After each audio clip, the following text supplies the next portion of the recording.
What up, though? It's your boy ABE from DET. You tune into our new weekly segment called Ring Rant. And you know, I got my partner in crime with me today, Miix Mayhem. What's going on today? What's up? Same old, same old. Surviving. Surviving. That's all we can do out here in this world is just try to stay alive. In the concrete jungle? Not really. I'm in Texas. If I was back in California, then that would be surviving. Exactly. Well, let's start off how this week started off on Monday Night Raw. Your thoughts on Dominic Mysterio's reason to Rhea Ripley, why he did what he did and turned on him, basically a bunch of bull BS and saying he get nuggies whenever he wants. Dude, I was hoping somebody brought that up because, or you said he gets chicken tendies. He said chicken tendies. Yeah, he did say tendies. My bad, tendies. Chicken tendies, and let's me play a video game. Like, dude, you sound like my soon-to-be 6-year-old daughter. Like,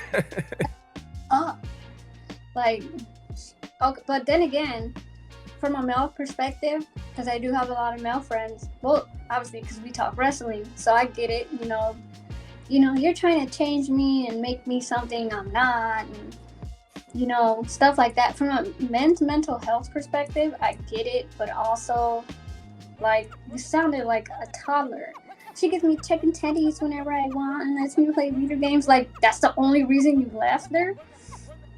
And at the same time, Rhea said herself, oh, I wanted you to beat your dad on your own so you can prove you were stronger than him. She didn't want to help him beat his dad because she wanted him to do it on his own, and that shows, like, I want you to do it, I want you to practice, I want you to do this. But in all honesty, for his career, on Rhea Ripley's part, it was tough love. She toughened him up because when he got into the Judgment Day, you looked at him and you didn't think he belonged there. He was more like they were still considering him like a face. Right, and when she said, I'm proud of you, I believed her. Like, you come a long way. You were a joke, and I made you into a man. Yeah, like, so I think just by him aligning himself with Rhea Ripley, it got him some kind of, like, credibility that he was handling stuff on his own, and then he busted the whole, well, she gives me chicken tendies. Okay, you sound like a toddler. All she was giving you was tough love, and she wanted you to, like, make it and be like a good heel. And then you're running for the hills to Liv Morgan, who's obviously submissive to you. It's just it's kind of like a weaker movement. A weaker women, you move to someone weaker. You could do Exactly. Yeah. They were a great team. I'm a miss Dom and Rhea together, but one team that I am starting to question is Xavier Woods, Odyssey Jones, and Kofi Kingston. There's a look that Xavier has on his face ever since Odyssey Jones has came, and it's just he does not like it. He's not feeling it. Is it just me, or are you reading that energy too? I mean, yeah. I mean, it's probably because you see the Final Testament. I know, like, a lot, like, whenever I post about the Final Testament, everybody was like, yawn, they're boring. Like, I think they're maybe playing, like, the storyline is, I can see it, they're playing mind games with them. They're making him think things, getting into his mind. So I think that's the only reason he thinks like that. But the New Day have been down for, like, a lot of years, won a lot of tag team titles. He shouldn't even think like that. Like, I don't see why he wouldn't be acceptive of it. Like a big superstar like Odyssey Jones, like, that would do big things for them as a group. Like, I don't see why he'd be receptive to that. Exactly. Maybe he feels like it's a Big E replacement. Nobody can replace Big E. Maybe that's the case. Who knows? But I am looking forward to Xavier Woods turning and going heel. Everybody in the New Day has had their run, been a champion, except Xavier. So I think it's time for him to switch it up a little bit. Yeah, he's everybody's had their time and stuff, and they've all been faces. So I'd like to at least see one of them turn heel. And whoa, I did not see this coming. Which I probably will. Well, we can all see it coming, but from a perspective of seeing the New Day and how positive they are, you really wouldn't think that he actually will turn heel. Yeah, I can see that coming. You're right. You're right. But one thing I can't see coming, that's why I got to ask you this question. With Sami Zayn now being defeated by Braun Breaker, who would you like to see Braun Breaker beef with next for that Intercontinental Championship? Honestly, at this point, I just don't know because I can't put him up against just anyone. So I'd say shit. That's a good question. Like Braun, I can't think of anybody that's on the high of Braun Breaker right now because he's just gonna run through them. Yeah. I honestly cannot think of anybody because he's just anybody that comes out or tries, he's gonna take him out because he's just on that.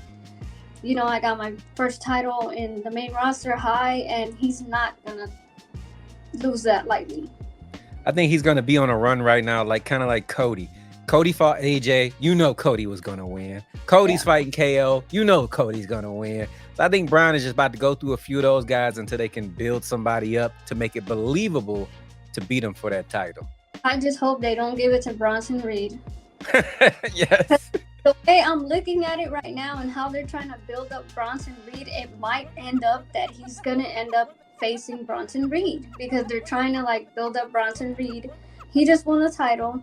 He's big enough. He's, they're they're both kind of on the same level, I would say.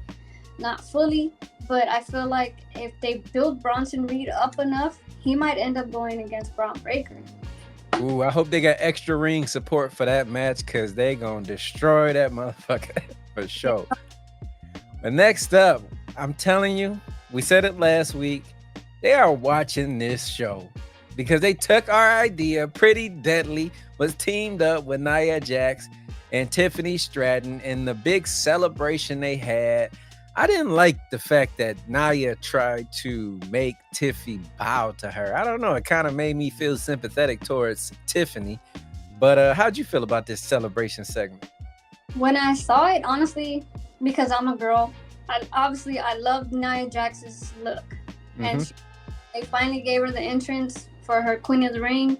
I thought that was very cool. But and she said, "Oh no, starting with you, you're gonna bow down." I'm like, okay, so they're breaking them up sooner, and Tiffy's about to catch in sooner, because obviously she was like, "I will, right now." She never did it, and then so she said no to Pretty Deadly in the locker rooms the week before, and then I see them there. I'm like, dang, he got it. He was onto it because I didn't even see that. I'm like, no, maybe they're not. But then I was like, dang, he was right. You were right. Did you like the song they were singing? Did it hit home for you? No.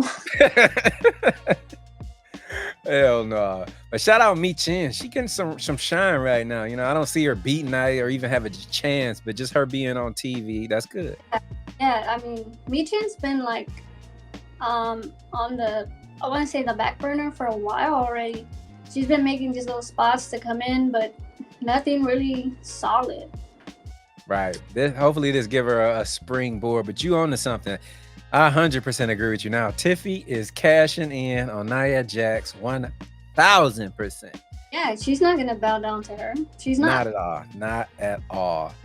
Another person who is not down for bowing is Carmelo Hayes. Even though he was getting his ass kicked week in and week out by Andrade, he finally gets a win. How do you think they've been portraying Carmelo Hayes on the main roster so far with this win that he just now getting?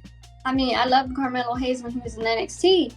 Give me Trick Williams and be good. But, right. Give me Trick Williams. But Carmelo Hayes, I mean, it's kind of like they're giving him the character of, well, I made it on the main roster. I'm going to get it, and everybody's going to respect me, but at the same time, you have to, be respectful to get respect. So he's just out here disrespecting everybody. And it's such a shame that they let go of Bobby Lashley, because their little segment could have turned into something that would have been great. That would have, heightened Bobby Lashley, and at the same time heightened Carmelo Hayes. I don't know how you dropped the ball on Bobby Lashley. He looks like a star. I mean, he got the look. How can you not use him, and how do you let him go? I just will never understand why they let him go like that. They would have just kept him around. The whole feud with Carmelo Hayes and disrespecting him, that could have turned into something, and people would have tuned in for that because it's Bobby Lashley and Carmelo Hayes was really great in NXT. They dropped the ball on that so hard. They also dropped. I want to honorable mention. They dropped the ball on Swerve Strickland. Yes, he is killing it right now. The ball on Swerve Strickland. Like, I'm like, what? Like, why'd you guys? What? Why? Like, he's pretty up there with Trick Williams and Carmelo Hayes. What are you guys doing? Like, did you think like 2 was enough? Right. What? Why'd you get rid of him? Like, I don't get it. Triple H is getting some serious heat on the internet right now for not being able to book minority characters the right way. I'm not gonna jump on board yet, but it's starting to pick up some steam, and if he don't change some things, they gonna look more and more right. Yeah. Just like the Mexican wrestlers now, like Santos Escobar, LWO, they're in the back. Yep. Like, the only superstar minority that's on the roster right now, I think, is Damian Priest. That's what I was just about to say. Your boy Damian, that's the only one doing it right now. Trying to do some stuff with Santos Escobar, but I don't see him getting anywhere, honestly, because he's just I don't see it. Like, I just think they're throwing him in just to throw him in. I don't think they're actually giving him a storyline. Right. Well, the reason I can't completely say Triple H is not utilizing minority wrestlers because next up, we finally get the Street Profits. They're on a roll. They are now the #1 contenders. What chance do you give them actually beating the Bloodline next week? None. And I'm only saying that not because I don't like the Street Profits. I love the Street Profits. Like, every time they came out, we want to smoke. They were so entertaining. I love the Street Profits. Like, I really do. And I always thought that they should have like pushed them and gave them some titles. But the Bloodline is a numbers game. The numbers game that the Street Profits do not have. I'm not saying they can't keep up. I'm saying it's just a numbers game at this point. And who the hell knows where Tangaloa was this week? Because we called it out. Like I said, like you said, they're watching us. What did we say? The biggest goof, and he doesn't do shit. And what? He didn't show up. And it's funny you mentioned that one post because as soon as we got off air, I got on my Instagram and it showed up. I did my part, and I didn't do shit. That is Tangaloa to the T. He ain't do nothing. He's so. I mean, I was actually looking up some of his old matches, and he's actually pretty good. But like, he's so out of shape, and they're not utilizing him for anything. So I'm like, what are you guys doing? Like, he can't just stand there and watch missing from this week's SmackDown. But also, they took out Roman Reigns on this week's SmackDown, so maybe he could be the leak. Right, let's get into that. You talked about the numbers game, and Roman learned that firsthand this week. He came out, he got the upper hand against Solo Sikoa, Tama Tonga, but then comes back one-leg Willie himself in the boot, kicking him right in the face, talking about Jacob 5'2".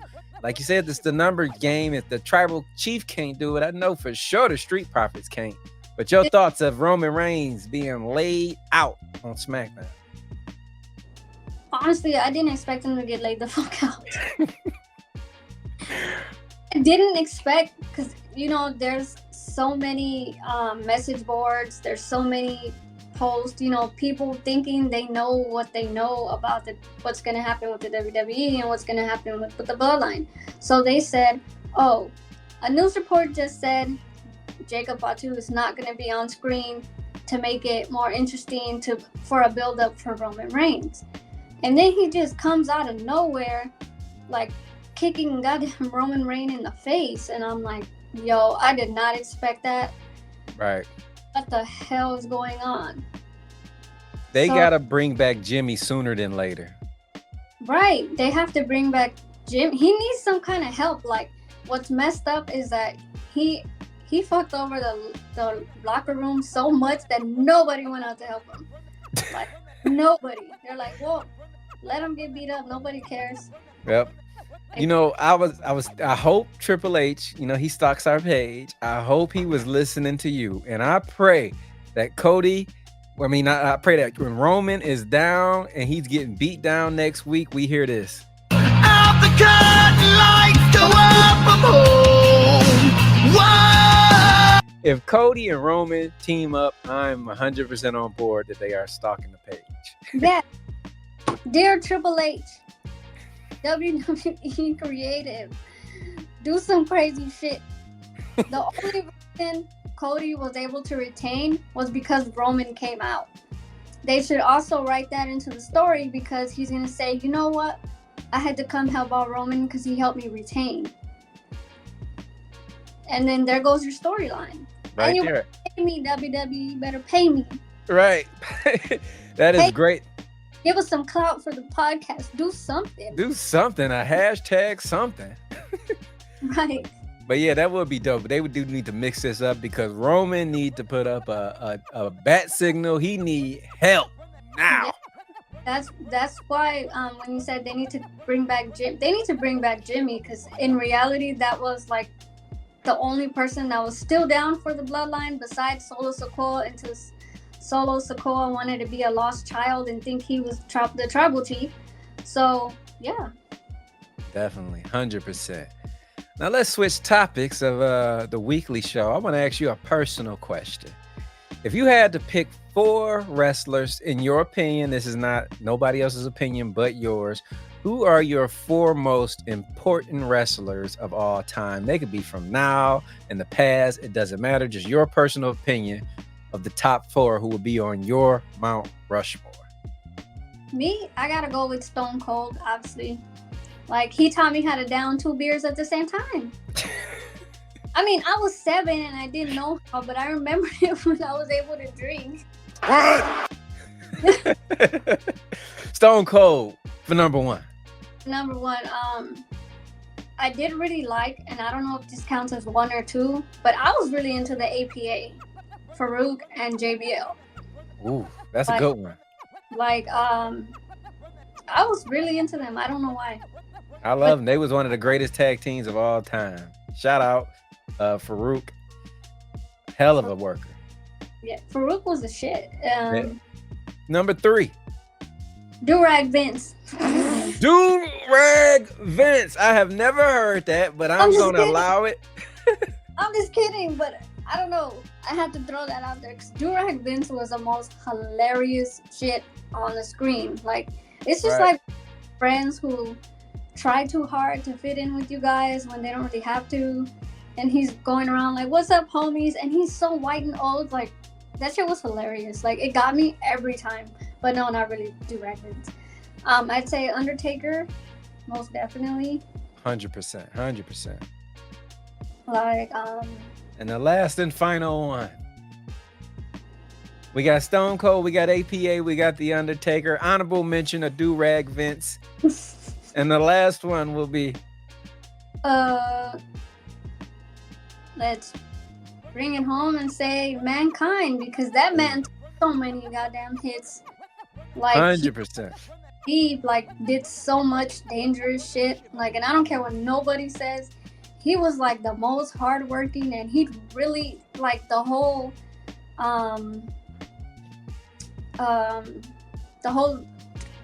throwing himself off a steel cage stuff. You know, he has to be there on anybody's because he took so many hits. He did so much dangerous shit. Like, how is he still living? You know, invincible. He has to be. 100%. Mankind. And he got so many different characters. Cactus Jack, Mick Foley himself. Who else was he? Dude Love. You know? You could throw them all up there. The Royal Rumbles, though, like he came out 3 times, like with 3 different. That was classic. That was classic. But shout out Do-Rag Vince. I still cannot believe he got away with saying my nigga on national television. That would never fly today.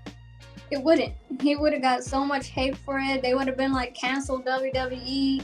All the black superstars would have quit. Right. Oh, like I guess back in the day, you just got away with a lot more shit. And shout out Booker T in that segment for his response. Priceless. Tell me he didn't just say that. Oh yeah, I saw that. Now, let's get into this game show before we get out of here. Name that wrestler, where we give you 60 seconds to ask as many questions as you can to guess that wrestler or name that wrestler. Are you ready? Yeah. Let's get into it, starting now. Male or female? Female. White or Asian or black? Or, White.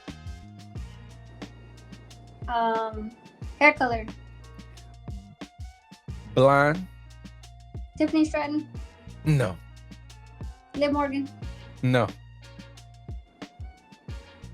Damn, those are the only blonde chicks I know. Tag team? No tag team. No tag team.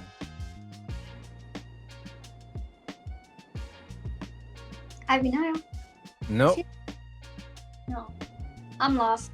She is currently on the roster, but not active at the moment. Charlotte Flair? Charlotte Flair, it is. You're just a pro at this game. Killed it last week, killed it this week. I've enjoyed ranting with you this week. Any last thoughts you want to get into? Pay me, WWE. Goddamn. We already know you guys watch the podcast. We already know. You stole my caption. All my friends told me I was Delulu, but no, hell I'm not. I know. I see you. I know. Pay Right. us. Pay us. Or at Pay least us. hit us up through email, through TikTok. We'll give you some ideas, but they ain't gonna be for free. Ain't gonna be for free at all. Y'all know how y'all can find us. You can find us, me at ABE from DET, her at Miinx Mayhem. She is mostly on TikTok, sometimes on Instagram, but you can always catch up on the Holy Shit podcast every week here on RANT. On behalf of you. Check out Chuck's Angels. I was watching that shoot too. Oh, yes. Check out Chuck's Angels. Another new segment. We just coming out with segments every week. Yeah, he was like, I know y'all perv like me. Y'all was looking at them titties or something. I know I was. Right. But until next week, we'll holla at y'all. Peace. Media.